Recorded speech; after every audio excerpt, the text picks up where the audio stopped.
მოგესალმებით, ეთერშია ქრონიკა 11 საათზე, მე ჟურნალისტი ნათია სონღულაშვილი ვარ.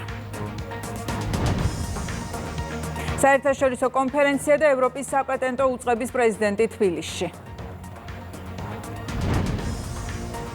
ბულგარეთში ბოლო 5 წელში მერვე არჩევნები ჩატარდა, ლიდერობს რუმენ რადევის პარტია.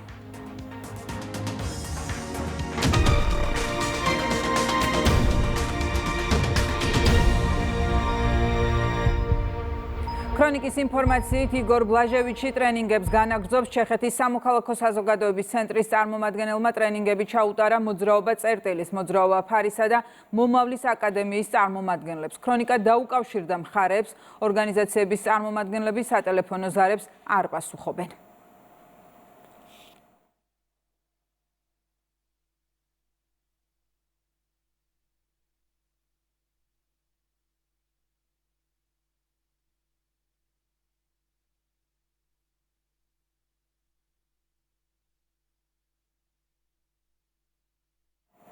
ამ წუთებში პარლამენტის თავმჯდომარე აკეთებს კომენტარს, პირდაპირ ეთერში ვრთავთ შალვა პაპუაშვილს.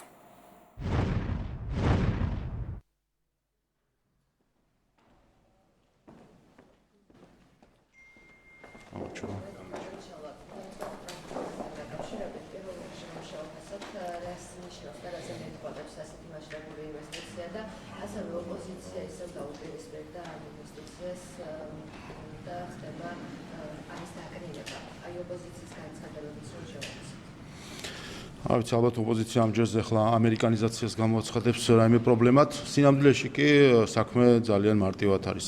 საქართველოს და იცით რომ ბოლო პერიოდში გამოქვეყნებული სხვადასხვა მონაცემით საქართველოს არის ლიდერი ეკონომიკური განვითარების ტემპებით მსოფლიოში, არა მხოლოდ რეგიონში.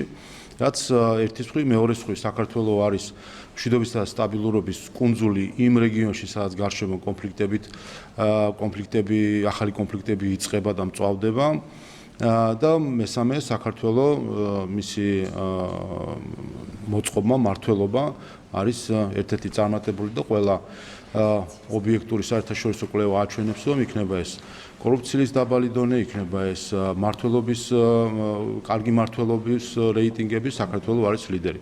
სწორედ აი ამ პირობების გამო საქართველოში არის შექმნილი კარგი საინვესტიციო გარემო და ეკონომიკურად მიმზიდველი არის საქართველოს ყველასთვის. რა თქმა უნდა, ეს პროექტი სწორედ ამაზე მეტყველებს, როდესაც ტრამპის კომპანია საკუთარ სახელს, საკუთარ ბრენდს საქართველოში, ამ ბრენდი ჩემოდის საქართველოში, რაც ნიშნავს, რომ ის კარგად იცნობს გარემოს, რაც არის, რა თქმა უნდა, ტრამპი და მისი კომპანია უფრთხილდება რეპუტაციას, რომელიც მას აქვს დაგროვილი და სწორედ ამ საკუთარი რეპუტაციით შემოდის ამ ბიზნეს პროექტში, რაც არის მნიშვნელოვანი ამ ხრივაც, როგორც თავისთავად ეს ფაქტი უკვე სხვა მიმართულებითაც ინვესტიციების მოზიდვისთვის, რა თქმა უნდა, მნიშვნელოვანია, როდესაც ასეთი ბრენდი შემოდის და ნდობას უცხადებს უპირველეს ყოვლისა საქართველოს და მის შესაძლებლობებს და შესაბამისად წაახალისებს ასევე არა მხოლოდ ინვესტიციებს, არამედ ზოგადად უძრავქონების ბაზარზე ახალ სტანდარტს შემოიტანს. უნდა გკითხოთ პატრიარქის არჩევნებზე. ორი მეუღლე, მეუღლე გიორგი და მეუღლე იაკობი მთავრობას მოუმართავთ და გეუბნებათ, რომ პაპზე დიდი პაპი და კათოლიკე მოიქნებით, ჩაერავით საპატრიარქო არჩევნებში. ამბობენ, რომ ცდუნება შეიძლება გქონდეთ, მაგრამ არ ჩაერიოთ და შეიძლება გქონდეთ სიმპათია კონკრეტული კანდიდატის მიმართ, თუმცა არც პირდაპირ და არც ირიბად არ უნდა გქონდეთ მცდელობა ჩარევის.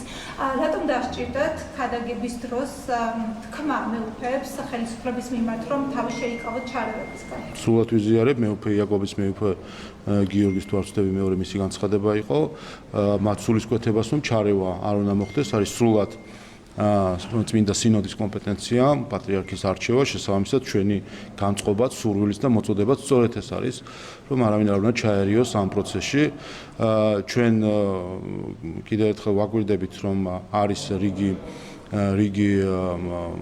პარტიები, მათ შორის თქვენ ტელევიზიიდან ხედავთ ჩვენ მართლაც კამპანიას, რომელიც მიმართული არის კონკრეტული მეუფეების წინააღმდეგ და არა მხოლოდ მიმართული არის გარდაცვლილი პატრიარქის წინააღმდეგ, რაც რა თქმა უნდა არის მიუღებელი, ამიტომ ამ საკითხებზე რა თქმა უნდა ჩვენი განცხადებები გვაქვს ხოლმე და მნიშვნელოვანი არის რომ ყველა გაუფრთხილდეთ სინოდის კომპეტენციას, უფლებამოსილებას, რომ აირჩიოს პატრიარქი შესაბამისად ჩვენ ზუსტად ამ სულისკვეთებით მოქმედებთ. ერთადერთ პარტიას მოუწოდეს ამბიონიდან მეუფლებმა, ეს იყო ქართული ოცნება, ნუ ჩაერავით არჩევნებში. იქ სხვა პარტია აღხსენებიათ, არც თქვენ მიერ დასახელებული ოპოზიციური პარტიები. ამბობენ, რომ ირიბადაც კი არ უნდა გქონდეთ მცდელობა. ანუ თქვენ მოგმართავენ კონკრეტულად სხვა პარტიებს არა, ერთადერთ პარტიას ქართულ ოცნებას. პარტიას თუ გულისხმობთ საუბრობთ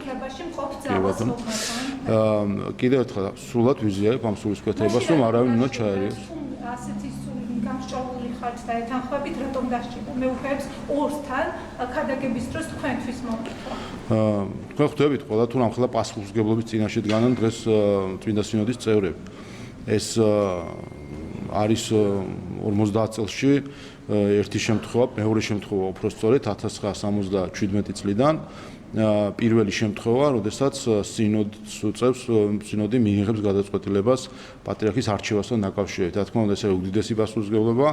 მე სრულად მესმის, რომ ყველა სიფრთხილის ზომა, ყველა მსგავსი მოწოდება, რომ მეუფეებს ჰქონდეთ სრული შესაძლებლობა, რომ საკითხად 50 წელიწადში ერთხელ რომ ხდება ასეთი საკითხი, ასეთი საფასური გადაწყვეტილება არის მისაღები, რა თქმა უნდა, მნიშვნელოვანი არის რომ მეუფეებმა საჯაროთაც ზოგადადაც ისაუბრენ იმაზე, ყველას მიმართ არა,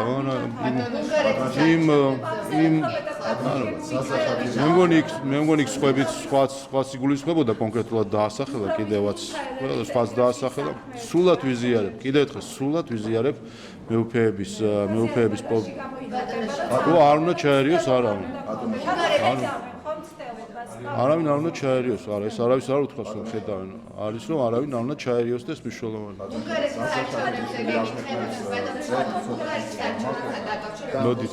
მოდით მივუყვეთ, თანმიმდევრობით მივუყვეთ. აი, ხო. არ მგონია რომ მარტო ხელისუფლებას ყველას მიმართავენ, რომ არავინ არ უნდა ჩაერიოს.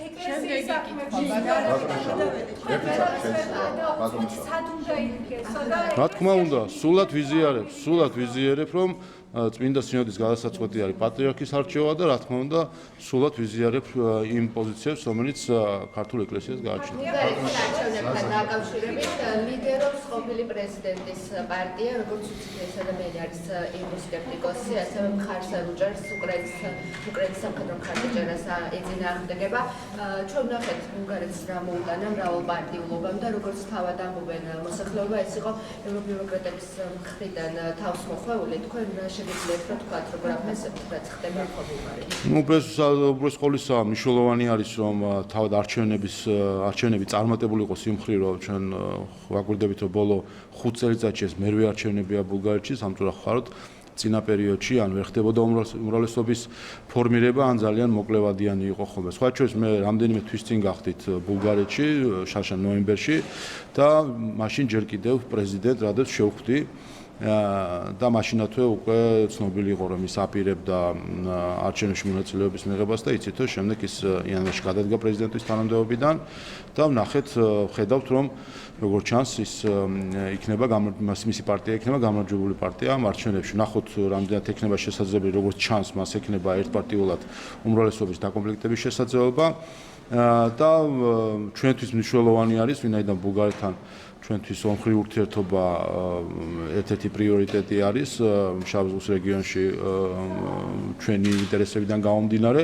მნიშვნელოვანი არის რომ ჩამოყალიბდეს სტაბილური უმრავლესობის მქონე მთავრობა და იმედია რომ ასეც მოხდება. რაც შეეხება მის პოზიციებს, ეს ხო ნაცადი ხერხი არის, ხა ეს კინო ნანახი გვაქვს, ვინც ერთ რამეში მაინც არ ეთანხმება ბრიუსელს, ყველა ირაცხება პრორუსად. ასე შერაცხეს ტრამპიც პრორუსი არის, სხვა შორის დიდად არ განსხვავდება მისი და ტრამპის პოზიციები, რამდენადაც მე ვხვდები.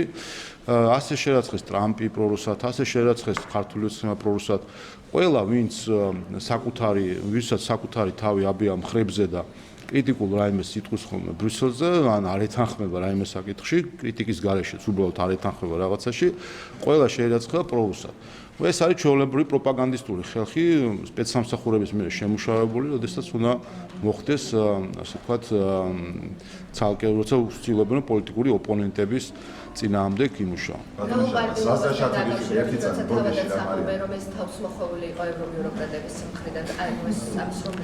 თავისთავად ჩვენ ხედავთ ეს სხვათა შორის საინტერესო არის უნგრეთის არჩევნების შედეგები ამ ხრივ საინტერესო. იცით რომ უნგრეთში ოპოზიციურმა ლიდერმა მოიპოვა ერთპარტიული საკონსტიტუციო უმრავლესობა და ყველა მიულოცა და ჩვენც ულოცავთ რა თქმა უნდა.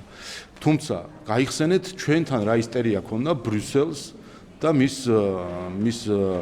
მის დაქირავებულ ჯგუფებს, რომ თითქოს კოალიციური მთავრობის გარეშე არ არსებობს, ეს უნდა იყოს მიზანი, თითქოს კონსტიტუციური უმრავლესობა არის რაღაცა არ ვიცი, არადემოკრატიული და თითქოს ერთ პარტიას თუ აქვს უმრავლესობა, ეს არის არადემოკრატიული. და კარგად მიულოცეს უნგრეთის ოპოზიციას ერთპარტიული კონსტიტუციური უმრავლესობის მოპოვება. აქედან გამომდინარე, შეგვიძლია რომ ეს თავის გადაუფურცლოთ ჩვენი ქვეყნის დემოკრატიულ განვითარებაში სხვების მავნე ხელების ფათურით, ჩვენ გვარწმუნებდა თითქოს ერთპარტიული უმრავლესობა, კონსტიტუციური უმრავლესობა რაღაცა ცუდი და ანტიდემოკრატიული არის. დაადასტურა თავად ბრიუსელმა, რომ თავარი არის ხალხი როგორ აირჩევს და ხალხის არჩევანი თუ არის ასეთი, ყველამ უნდა მიიღოს. ამიტომ კიდევ ერთხელ დამარცხდა ბრიუსელი ამ თავისი ნაბიჯითაც დამარცხდა ქართველებთან იმით, რომ ის, რასაც ჩვენ გვიმტკიცებდნენ, რომ კონსტიტუციური უმრავლესობა ცუდია, ერთი პარტიის უმრავლესობის ქონა არის ცუდი, ეს ყველაფერი მამლის ყივილამდე უარყოფს. ზაზა შაქერიშვილი არქივში წერს ამბობს, რომ რამდენი მარგინალური ეგრეთ წოდებული ოპოზიციური პარტიაც არ უნდა ეკრძალოს საქართველოში, deep state-იან გლობალური ომის პარტია მაინც არ გადაუხობს თავის თითქმის წესრიგსო და რომ ხელისუფლება შეცვალოს და თავისი მარიონეტი დასვას. ამის ნათელი მაგალითი არის უნგრეთი, სადაც ვიქტორ ორბანი დონალდ ტრამპის გამოყენებით დაამარცხა. სწორედ ამიტომ ახლა აუცილებელია ხალხის მეტად ინფორმირება ამის შესახებ.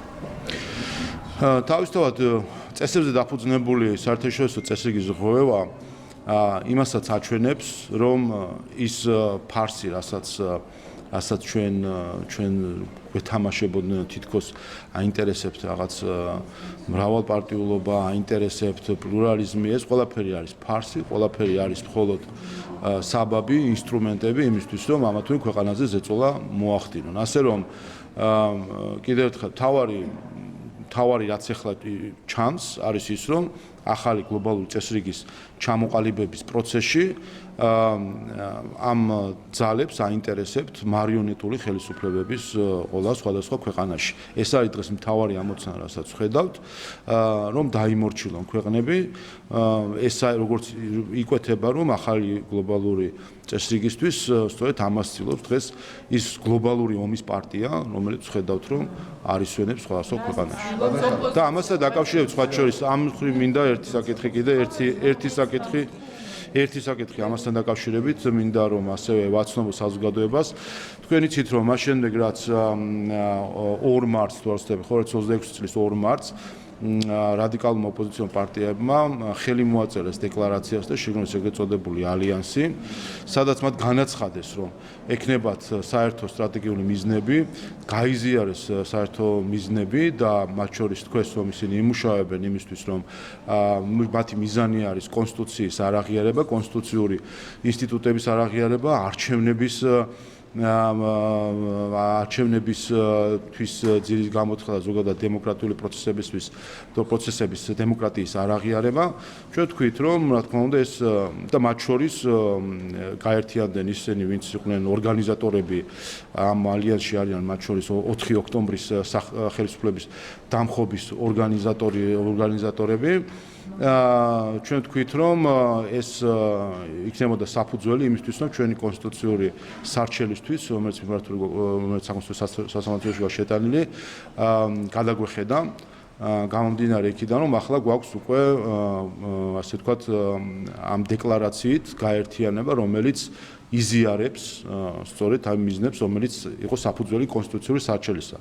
ამიტომ ჩვენ დღეს მიმართავთ საკონსტიტუციო სასამართლოს ახალი კონსტიტუციური სარჩელით. ამავე დროს გამოვითხოვთ ძველ კონსტიტუციურ საარჩევს, რომელიც არაკონსტიტუციური პარტიების აკრძალვის მოთხოვნით ჰქონდა შეტანილი და მიმართავთ ახალი დაკორექტირებული კონსტიტუციური საარჩევნით, რომელშიც ჩვენ შევგავსდით პარტიების რაოდენობას, კერძოდ თუ კი ჩამონათვალს, კერძოდ თუ კი თავდაპირველ კონსტიტუციურ საარჩევნში ეს იყო 3 პარტია, ნაციონალური მოძრაობა, კოალიცია ცვლილებისთვის და ლელო.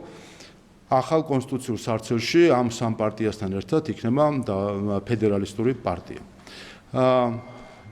საფუძველზე მოგახსენეთ 2 მარტს ხელმოწერილი დეკლარაციით რამდენიმე პარტიამ გაიზიარა ის სტრატეგიული ამოცანები, რაც მათ აქვთ, გაერთიანდნენ 4 ოქტომბრის ხელისუფლების დამხობის ორგანიზატორებთან და ამითაც გაიზიარეს მათ კიდევ ერთხელ გაიზიარეს სტრატეგიული მიზნები, გადაცხადეს მათი ამოცანა, რომ მოხდეს არჩევნების დელეგიტიმაცია, რომ მოხდეს კონსტიტუციური ორგანოების უფლებამოსილების არაღიარება და ასე შემდეგ. აქედან გამომდინარე,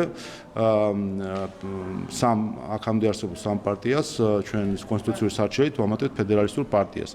რა თქმა უნდა, ამ ალიანსში არიან სხვა პარტიებიც, თუმცა ისევე როგორც წინა შემთხვევაში ჩვენ ვთქვით, რომ ჩვენ ერთი მხრივ უყურებთ თუ რა არის მიზნები, რამდენად ანტიკონსტიტუციური მიზნები აქვს ამ თუ იმ პარტიას, მეორე მხრივ ასევე უყურებთ თუ რამდენად არსებითია მათი გავლენა პოლიტიკაზე. დღეს ამ ალიანსში ვიცით, რომ ამ ალიანსის ლიდერები არიან მიხეილ სააკაშვილი, გიგა ბოკერია და ნიკა გვარამია. ეს არის 3 ნაციონალური მოძრაობის კრიმინალური რეჟიმის 3 მაღალჩინოსანი, რომელიც დღეს ამ კვლავ გაერთიანებული ნაციონალური მოძრაობის ალიანსის სახით ცდილობს, რომ ქვეყანა აქციოს მარიონეტულ სახელმწიფოს. ამიტომ კიდევ ერთხელ ჩვენთვის ჩვენ გვქონდა მსჯელობა კონსტიტუციურ საარჩევნზე, შესაბამისად მეოთხე პარტია დაემატება ფედერალისტური პარტია, გამომდინარე იქიდან, რომ იმ 2 მარტის დეკლარაციით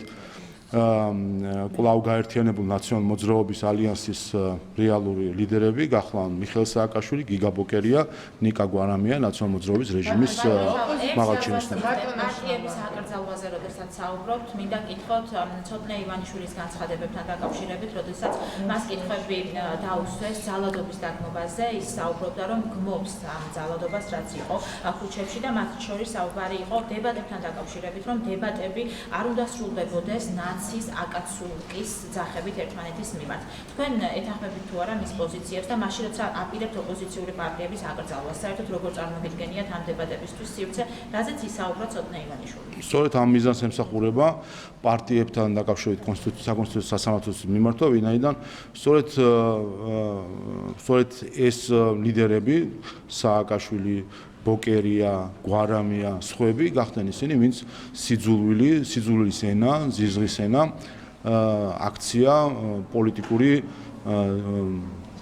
დაპირისპირების თუ ასე ვთქვათ, გარჩევის ტერმინებად. უყურეთ, თუ ნებისმიერ მედიას მით უმეტეს არ გაგიჭირდებათ და თუ კი ჩაყვებით, თუ როგორ დამკვირდა ქართულ მედიაში სიძულვილის ენა, თქვენ მიაგნებთ ამის პირველ წყაროს, ეს არის ნიკა გვარამია, რომელმაც ზიზღი აქცია ჟურნალისტურ სტანდარტად. თუ კი თქვენ დააკვირდებით, ვინ დაამკვიდრა ქართულ პოლიტიკაში სიძულვილის ენა, თქვენ მიაკლებთ მიხეილ სააკაშვილს, ბოკერია, ისევ გვარამიას მაშინ პოლიტიკაში, რომელმაც ეს პოლიტიკაში დაამკვიდრეს. რა თქმა უნდა, როდესაც პოლიტიკურ დებატებში ასე ვთქვათ, უხეში და აგრესიული თავდასხმებია, რა თქმა უნდა, ჩვენც იძულებული ვართ უპასუხოთ. და ეს მიემართება არა მხოლოდ შიდა პოლიტიკურ აქტორებს, ეს მიემართება გარე აქტორებს. ჩვენ არაერთხელ გვითხოვთ უცხოელებისთვისაც, მათ შორის, რომლებიც ხანდახან წაიწუწუნებენ ხოლმე, რომ რატომ არის კრიტიკა ელჩის მიმართ თუ ზოგიერთ უცხოელ პოლიტიკოსის მიმართ. ჩვენი პასუხი არის მარტივი, რომ როდესაც ხდება ჩვენზე თავდასხმა, მათ შორის როცა ხდება ვერბალური თავდასხმა, რა თქმა უნდა, ჩვენ იძულებული ვართ უპასუხოთ ამ ყველაფერს. ამ განცხადებებს, რომელიც ცოტნე ივანიშვილმა გააკეთა, რომ ნებისმიერი დებატი არ უნდა თავდებოდეს. კაცი ნაცი. პირიქით. რასაც იძახის ქართული ოცნება. პირიქით, ამდენი ხანი იმიტომ ვისაუბრე რომ მეთქვა რომ ზუსტადაც რომ ვადასტურებ. უყურეთ არის ეს ტერმინები. ამდენი ხანი სწორედ ამის ახსნას ვცდილობდი მაგალითებით რომ პირიქით ზუსტადაც რომ ვიზიარებ და მნიშვნელოვანი არის რომ წყარო ის ვინც დაამკვიდრა, ვინც ამის ნორმალიზებას ახდენს და დღესაც ამის ნორმალიზებას ახდენს, მათი ადგილი პოლიტიკურ დისკუსიაში არ უნდა იყოს.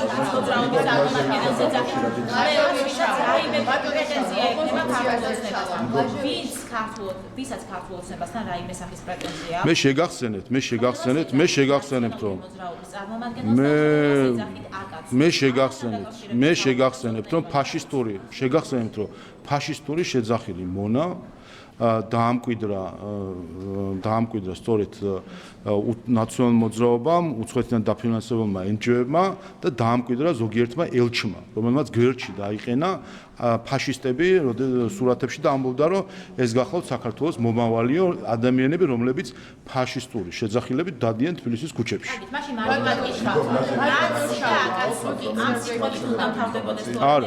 არა, რა თქმა უნდა, არ ნოთარდებოდეს და სწორედ ის რომ ის ინიციატივა რაც დღეს აქვს იმედს რუსთავიოს სადაც მედის დებატები, მე მგონი ხედავთ თუ რა არის და ჩვენც ვცდილობთ რომ რა თქმა უნდა ვაჩვენოთ რა უნდა იყოს პოლიტიკური დებატის სტანდარტი და მე მგონი რთულად გაიხსენებთ ამ რამდენი ხანი უკვე დებატები მიდის, ერთ შემთხვევასაც კი, სადაც რაიმე ასეთი ტერმინოლოგიით იყო აღწერილი.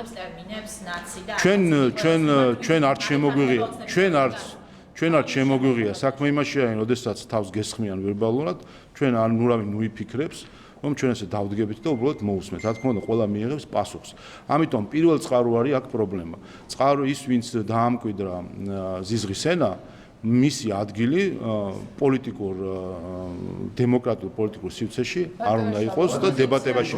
როგორც კი ნებისმიერი დებატი, სადაც თქვენ დაუშვებთ ნიკა გვარამიას ქართული ზიზღის ენის აქვია შემქმნელს და გამავრცელებას, ხომ გასაგებია ხო იქ რაც მოხდება.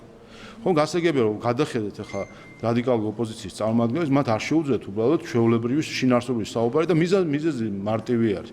ვინაიდან არ აქვს შინაარსობრივი არგუმენტები საკითხებთან დაკავშირებით, არ აქვთ პოზიციები, რომლებსაც ისინი დაიცავენ და ამოვიდოს აქვთ დავალება, რომ რაიმენარია თავს დაესხან ხელისუფლებას, აქედან გამომდინარე, სხვა გზა არ რჩებათ, რომ თუ გარდა იმისა, რომ ლანძღვით გაიტანონ თავი და კიდევ ერთხელ ამაში მათ მხარს უბავენ გარედანაც.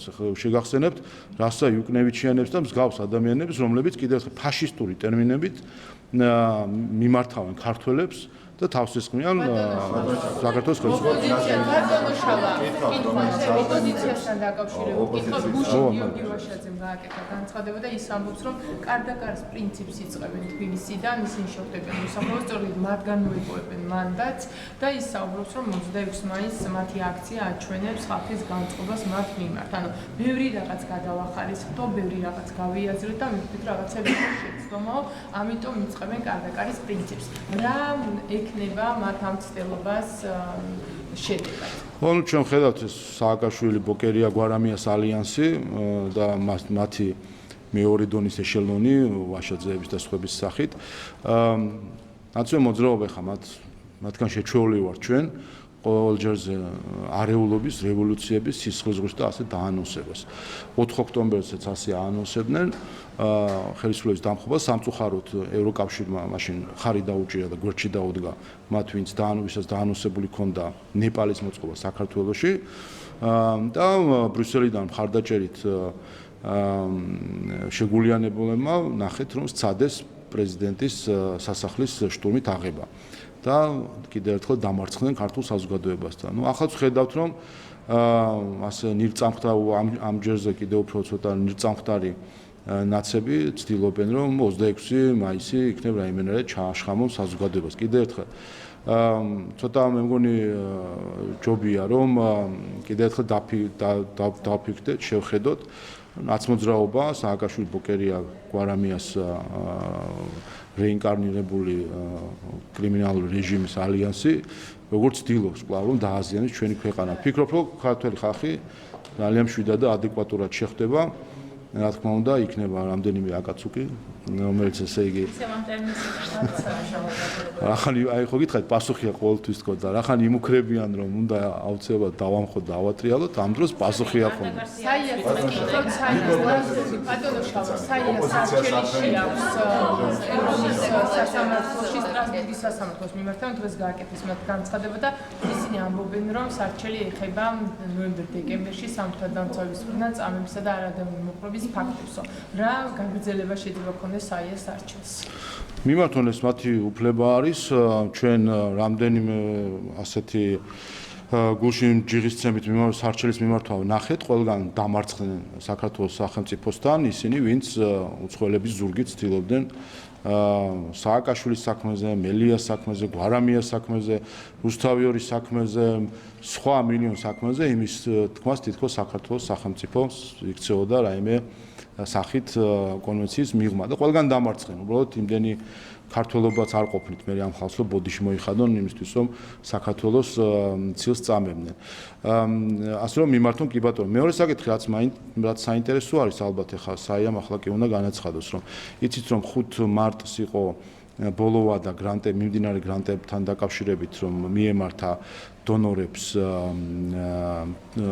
სახელმწიფოსთვის გრანტებზე თანხმობის მისაცემად 5 აპრილს ბოდიში და 5 მაისს 5 აპრილს უნდა მიემართა და ჩემთვის საინტერესოა მიმართა თუ არა საიას დონორმა ხელისუფლებას და საინტერესოა საიდან ფინანსდება ამ შემთხვევაში, იმიტომ რომ თუ არ მიმართა და ეს უცხოური დაფინანსებით ხდება კვლავ საქართველოზე თავდასხმის ორგანიზება, აქ რა თქმა უნდა საინტერესო იქნება ჩავიხედოთ რასთან გვაქვს საქმე.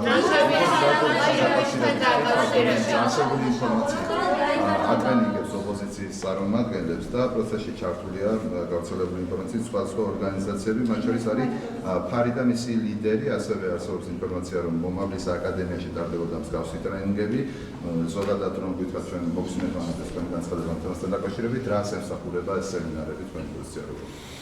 ხო, ბლაჟევიჩის რადიკალურ დაჯგუფებასაც შეეხება, რასაც ის ატრენინგებს, ხა პირველი არ არის, იმაქამდე იყვნენ აკერმანის დაჯგუფება, ახლა ბლაჟევიჩის დაჯგუფება, რა ვიცი, ქართული არაფერი არ მოსწონს მოკლედ ამ ხალხს, არ ვიცი, ვერანაირად ინსპირაციას ვერ პოულობენ თუნდაც ქართულ პროტესტის ისტორიაში და ცდილობენ რომ უცხოელების მარიონეტები იყვნენ. კიდევ ერთხელ, ჩემთვის საკმაოდ ნათელია, რომ ეს არის ჩვეულებრივი სპეცსამსახურების პროექტი და იცით თქვენ, რომ სახელმწიფო უსაფრთხოების სამსახური აკვირდება ამ პროცესს, ასე რომ ყველაფერზე დარწმუნებული ვარ, რომ ინფორმირებულია სახელმწიფო უსაფრთხოების სამსახური და შესაბამის ზომებსაც იღებს. ეს არის ჩვეულებრივი ოპერაცია საქართველოს სპეცსამსახურების მიერ დაგეგმილი ოპერაცია საქართველოს წინააღმდეგ, როგორც ის იყო აკერმანის შემთხვევაში, ახლა ბლაჟევიჩი და სხვები და ამისი ეჭვი რა თქმა უნდა ძალიან რეალური არის. უბრალოდ კარგია რომ არ იმალება ესეთ რაღაცა, ესეც გაკვეთილი უნდა იყოს მე მგონი სხვა ქვეყნების სპეცსამსახურებისთვის, რომ ასეთი მავნებლობა საქართველოში არ იმალება და არც დაიმალება. ბევრი რამის გამო, არა მხოლოდ იმიტომ რომ უსაფრთხოების სამსახურის შესაბამისად მუშაობს, იმიტომაც რომ პატარა ქვეყანა ვართ და ყველაფერი ვიცით და ესეთი საკითხები რთულია რომ დაიმალოს, მიუხედავად იმისა, როგორც ვიცი, მაღალი დონის კონსპირაციით მიმდინარეობდა თუ მიმდინარეობს არ ვიცი ეს პროექტი, ამ კონსპირაციის მიღმასაც ძალიან ადვილად იშიფრება ყველაფერი, პატარა ქვეყანა, ყველა სიცნობს და ნურავის ნუ ექნება იმედი რომ ფარულად შეძლებენ საქართველოსთვის ძილის გამოთხას. თავარი პრობლემა არის ის, რომ ეს ყველაფერი ხდება ევროკავშირის ტერიტორიიდან. ევროკავშირის ტერიტორია დღეს იქცა სხვა ქვეყნების სუვერენიტეტზე თავდასხმის წყაროდ და ადგილად და ამ შემთხვევაში კანდიდატ ქვეყნის დემოკრატიას და სუვერენიტეტს თავს ესხმიან ევროკავშირის ტერიტორიიდან. აი რაღაცა უნდა ვისაუბროთ ჩვენ და გასაგებია რომ ის ნდობა რომელიც ჩამოშალა თავად ბრიუსელმა ქართული ხალხის თვალში საკუთარი თავის მიმართ ამ ნდობას წლები დაჭირდება რომ აღადგინონ ეს დროება მით უმეტეს როდესაც ხედავთ და ამ ბლაჟევიჩს კიდევ ერთხელ ვიტყვი ღია წყაროებიდანაც რაც ჩანს პრაღის ცენტრი რაც არის ფინანსდება ევროკომისიის ფულით ასე შეგვიძლია პირდაპირ თქვა რომ ევროკომისიისგან დაფინანსებული ადამიანის მეშვეობით ხდება თავდასხმა საქართველოს სუვერენიტეტსა და დემოკრატიას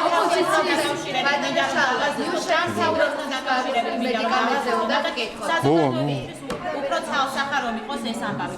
ეს არის ინვესტიცია თუ ამ შემთხვევაში ქართველი დეველოპერები იყენებენ ტრამპის კომპანიის სახელს. სახელის ყიდვა არის თუ ეს არის ინვესტიცია, უფრო კარგად რომ განვუმარტოთ საზოგადოებას.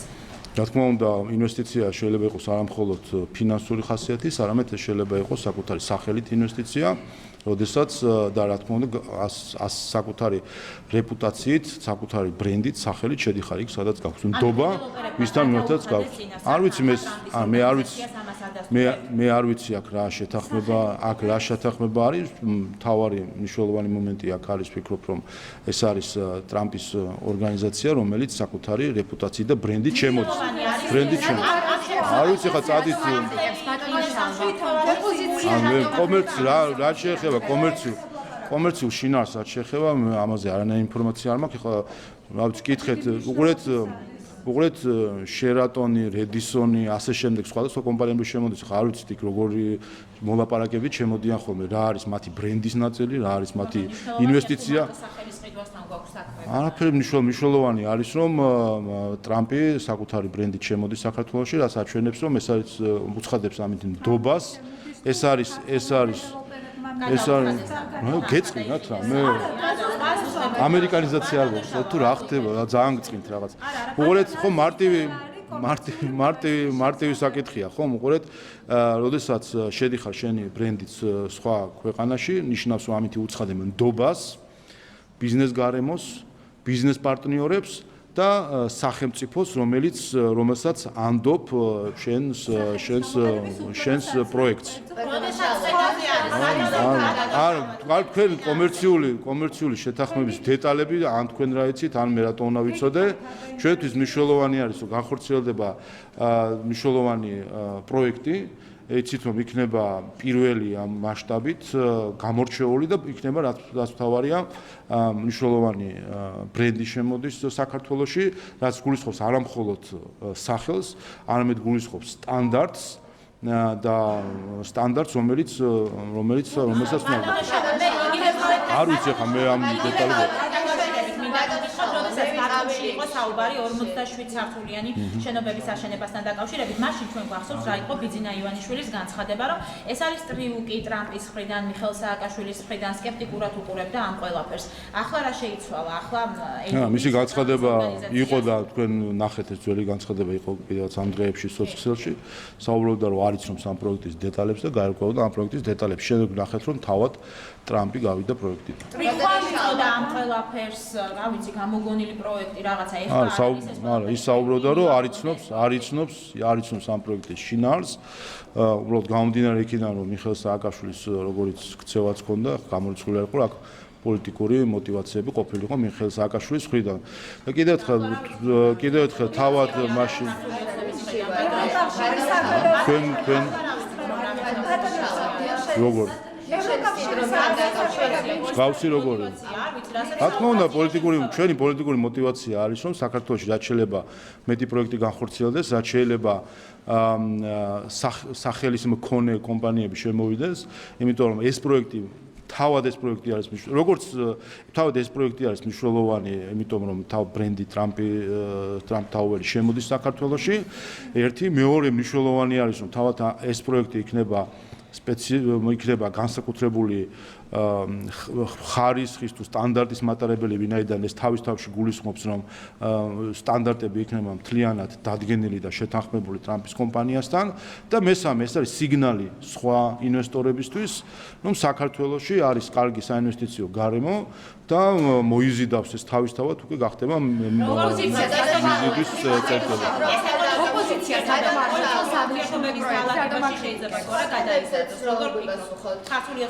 მე მგონი თქვენ ხედავთ რომ პარალელურ რეჟიმში მიდის ყველაფერი, თქვენ ნახეთ სახელმწიფო მდივნის და პრემიერ-მინისტრის სატელეფონო საუბარი, სადაც სწორედ გამოითქვა სურვილი რომ საქართველოს და ამერიკას შორის ურთიერთობები გადაიტვირთოს. ჩვენ დიდი ხანია ვაცხადებთ რომ ამისთვის ღია ვართ. სამწუხაროდ წინა ადმინისტრაციამ დაანგრია ეს ურთიერთობები საქართველოსთან, ყველაზე სანდო პარტნიორთან რეგიონში და ჩვენ ვართ ღია იმისთვის, რომ ახალი სტრატეგიული პარტნიორობა შედგეს. რაც შეეხება პოლიტიკური დეკლარაცია, რა თქმა უნდა, როდესაც არის პოლიტიკური ნდობა, იქ არის ეკონომიკური ნდობაც ქვეყნის მიმართ, სადაც არის ეკონომიკური ნდობა, იქ არის პოლიტიკური ნდობაც. ეს მეტნაკლებად ერთმანეთთან ხელი-ხელ ჩაჭიდებული თუ ერთმანეთთან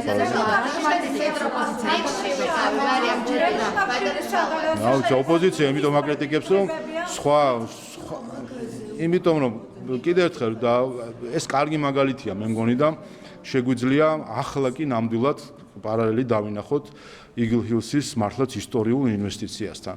აქაც ხო შევხედეთ, აი აქ რაღაც უნდა შედავებოდნენ, ხომ? და ხედავთ, რომ ცდილობენ ამ პროექტის თავდასხმას. რატომ? იმიტომ რომ რატომ ცდილობენ თავდასხმას? იმიტომ რომ ყველაფერი, რაც ქართული ხალხისთვის კარგია და ეკონომიკურად წინ წაიყვანს, ყველაფერი მათი გადმოსახედიდან არის მათთვის საზიანო. იმიტომ რომ ვერ შეძლებენ ნაკლებად გაუჭირდებათ ხელისუფლების დაზიანება. ამიტომ ისინი ებრძვიან არა ინვესტიციის წყაროებს, მის შინაარსს ან ასე შემდეგ. ისინი ზოგადად ებრძვიან ეკონომიკურ წინსვლას და თქვენ იცით რომ გუშინ იყო თუ არ ვცდები ატლანტიკური საბჭოს მორიგი ანგარიში, რომლის მიხედვითაც საქართველო ნომერ პირველი ქვეყანაა ბოლო 12 წლის განმავლობაში კეთილდღეობის ზრდის ტემპით. და არის ლიდერი ქვეყანა ეკონომიკურ ზრდას და შეგახსენებთ რომ ქართული ოცნების პირობებში სამჯერ შემცირდა უმუშევრობა, სამჯერ შემცირდა სიღარიბე, გაორმაგდა ერთსულ მოსახლეზე მთლიანი შიდა პროდუქტი. აი ეს არის შედეგი ჩვენი მუშაობის და ამას ებრძვიან, იმიტომ რომ სხვა რაღაცნაირად რომ დააზიანოს საქართველოს ხელისუფლებას. მოვალ თქვენთანაც. მოვალ აუცილებლად. სინდრომის განკუთვნილ მედიკამენტზე უნდა გკითხოთ, დღესაც არის ჩანიშნული აქცია, თუმცა როგორც დოკუმენტებით დადასტურდა, აქვს გვერდითი ეფექტები აქვს სერიოზული, მათ შორის ლეტალური შემთხვევებიც დადასტურდა. ამერიკის სურსათის და წამლის ადმინისტრაცია წერს, რომ მისი გამოყენება გრძელდება, თუმცა გამკაცრდა ზოგადად წესები და გაფრთხილებები. რომ გითხრათ ამ ფონზე რამდენად არის სკოლა სახელმწიფომ შეიძინოს ეს მედიკამენტი? ფიქრობ, რომ უპირველეს ყოვლისა სამედიცინო სფეროს წარმომადგენლების სამსჯელო არის. რა თქმა უნდა, ერთის მხრივ გასაგები არის მშობლების წუხელი და სურვილი, რომ იქნას გამონახული გზები მკურნალობისა, მეორეს მხრივ არის რა თქმა უნდა სახელმწიფოს პასუხისმგებლობა, რომ მთავარი პრინციპი, რითაც იწყება ფიცი საექიმო არის, რომ არ ავნო.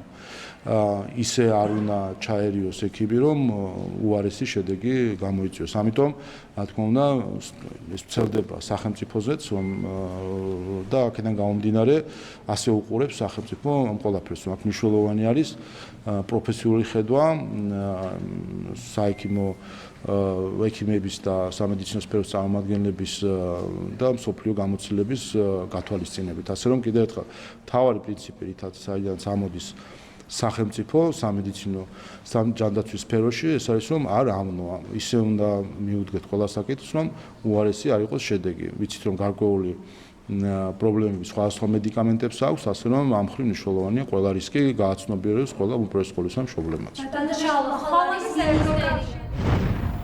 უსმენთ პარლამენტის თავმჯდომარეს. ფილოსოფოსი ზაზა შათირიშვილი წერილს აქვეყნებს, შათირიშვილი ეხმიანება უნგრეთის საპარლამენტო არჩევნების შედეგებს და ხაზს უსვამს იმ პროგნოზის გამართლებას, რაზეც ის წინა წერილში წერდა.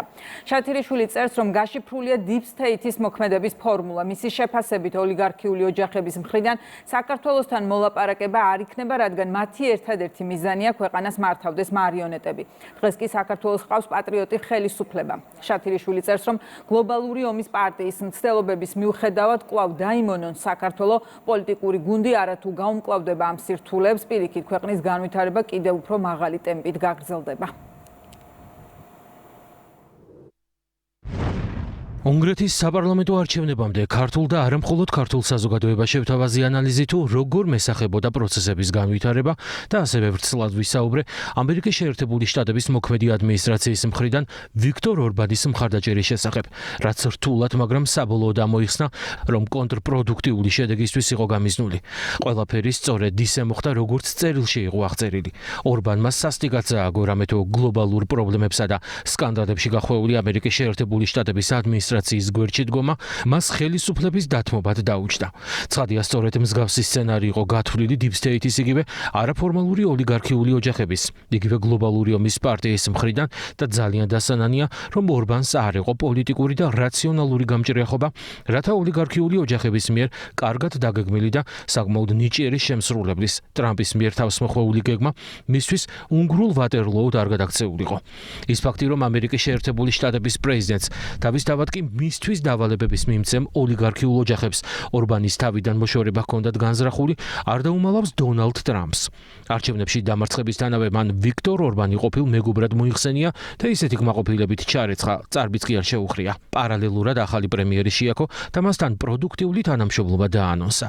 ეს არის სწორედ გლობალური ომის პარტიის ხელწერა, რომლისთვისაც არ არსებობს პოლიტიკაში მეგობრები და მოკავშირეები. არსებობენ მხოლოდ მორჩილი და დავალების შემსრულებელი მარიონეტები, ხოლო ურჩმოთამაშეებს, რომლებიც Deep State-ის გეგმებს ვერ გაშიფრავენ და მათ ხაფანგებს ვერ გაუმკლავდებიან, სწორედ ორბანის მსგავსი ბედი ელოდებათ. ახლა კი ქართულ კონტექსტს და ჩვენს ქვეყანას რომ დავუბრუნდეთ, ცხადია უნგრეთში ჩატარებული წარმატებული სპეცოპერაციის და მათ მითითებებს დაუმორჩილებელი ორბანის მოცილების შემდეგ ოლიგარქიული ოჯახები საქართველოზე შეტევას გაურმაგებული ენერგიით გააგრძელებენ. თამამად შემიძლია ვთქვა და პასუხი ვაგოს საკუთარ სიტყვებზე, რომ დღეს თუ რომელიმე ქვეყანა არის სუვერენული და დამოუკიდებელი გლობალური ომის პარტიის გავლენებისგან, ერთ-ერთი სწორედ საქართველოა და ამიტომაც ვარ დარწმუნებული, ზეწოლა ჩვენს ქვეყანასა და ხალხის მიერ არჩეულ ხელისუფლებაზე კიდევ უფრო გაძლიერდება. ქართული საზოგადოების უდიდესი ნაწილი იმედის თვალით შეჰყურებს იმ პროცესებს, რომელიც დღეს სამართლებრივ სივრცეში მიმდინარეობს და რომელმაც ლოგიკური თვალსაზრისით კრიმინალური პოლიტიკური პარტიების საკრძალვა და მოღალატე აგენტურული პოლიტიკოსების მკაცრი სამართლებრივი სასჯელი უნდა განაპირობოს. ცხადია, ამ გზას ალტერნატივა არ აქვს. ხელისუფლება ხალხის წინაშე ვალდებულია, რომ პასუხი აგებინოს დამნაშავე პოლიტიკურ ძალას, რომელიც ჯერ ხელისუფლების პირობებში, ხოლო შემდეგ ოპოზიციიდან არ ასვენებდა ამ ქვეყანას. ჰქონდა გადატრიალების არაერთი მცდელობა და ღიად დაუფარავად ემსახურება Deep State-ის ინტერესებს.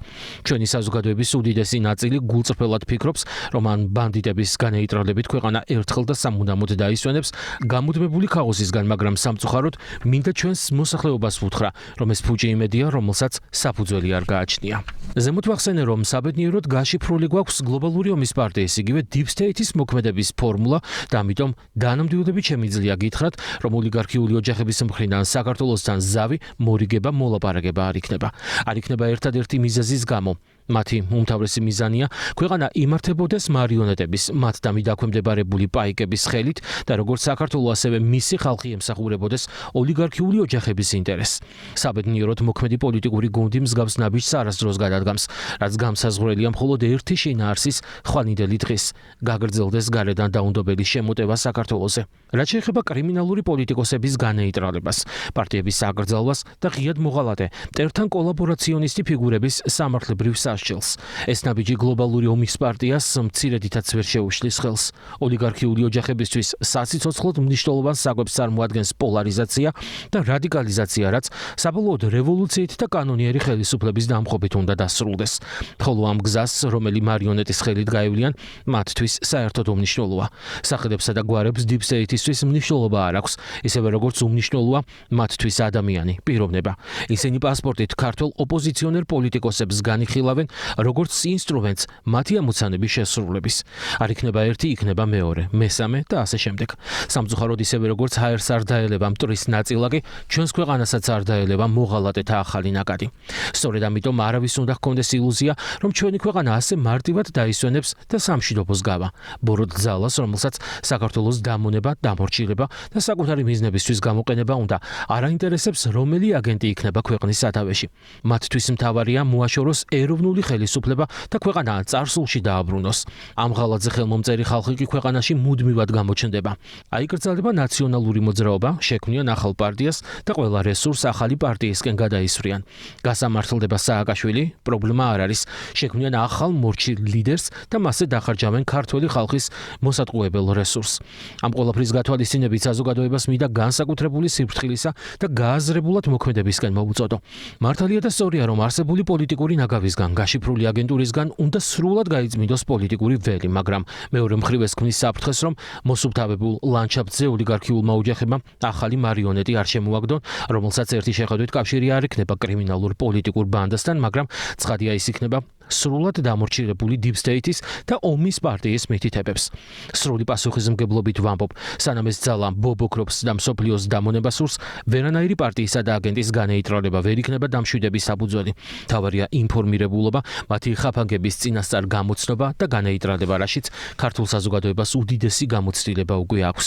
და ბოლოს, არც თუ ისე სახარბიელო პროგნოზების მიუხედავად კიდევ ერთხელ მინდა ხაზგასმით აღვნიშნო, რომ დღეს ჩვენ ქვეყანას ჰყავს პატრიოტული სულისკვეთებით გამშრალული ხელისუფლება, რაც მთავარია ყველა მათი ქმედება მიანიშნებს, რომ სრულ ინფორმაციას ფლობენ მიმდინარე მოვლენებზე და არათუ ინფორმაციის ანალიზის ძალიან კარგი უნარი აქვთ, ბოლო წლებში ხელისუფლება ქართულ საზოგადოებასაც დაეხმარა პროცესებში სრულყოფილად გარკვეულიყო. დღეს ჩვენი მოსახლეობის აბსოლუტურმა უმრავლესობამ ზუსტად იცის რა ძალა ებრძვის საქართველოს. ამიტომ წამს, რომ გლობალური ომის პარტიის გაუჩერებელი მცდელობების მიუხედავად კვლავ დაიმონონ საქართველოს პოლიტიკური გუნდი არათუ გაუმკლავდება ამ სირთულეებს, ქართველი ხალხის სახით იმხელა რესურსი და ენერგია აქვს, რომ ქვეყნის შეუქცევადი განვითარება კიდევ უფრო მაღალი ტემპით გაგრძელდება.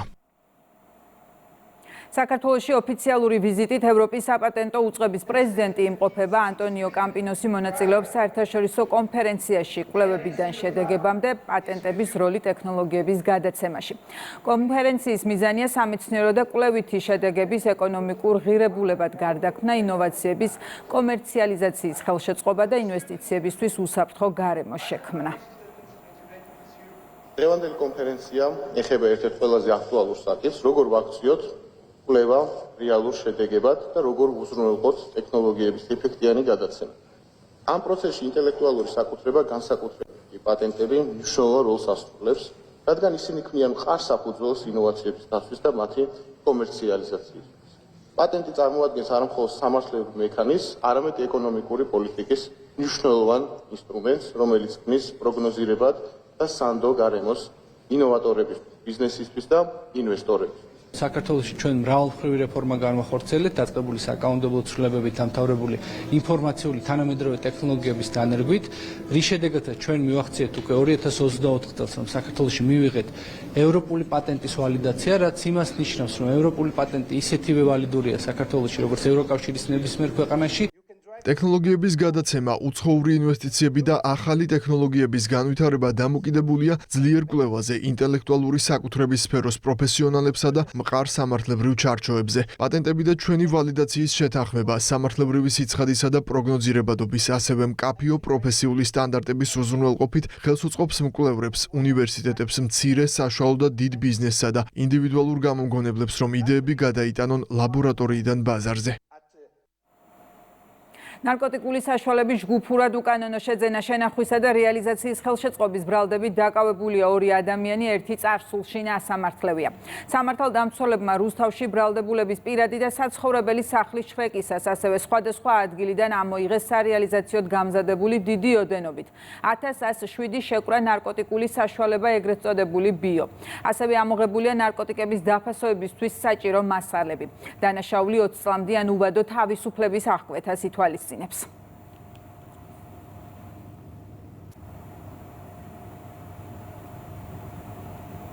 კომუნიკაციების კომისიის თავმჯდომარე მცირე და საშუალო ტელეკომ ოპერატორებს შეხვდა და ბაზარზე არსებული გარემო განიხილა. შეხვედრაზე დეტალურად იმსჯელეს იმ გამოწვევებზე, რომლებიც კომპანიებს საქმიანობის პროცესში აქვთ. გოგა გულორდავამ რეგიონულ კომპანიებს კომისიის ხედვა გააცნო და უფრო ეფექტიანი ერთობლივი საქმიანობისთვის ბიზნესის წარმომადგენლებთან მჭიდრო თანამშრომლობის მგზავრობა კიდევ ერთხელ გამოხატა.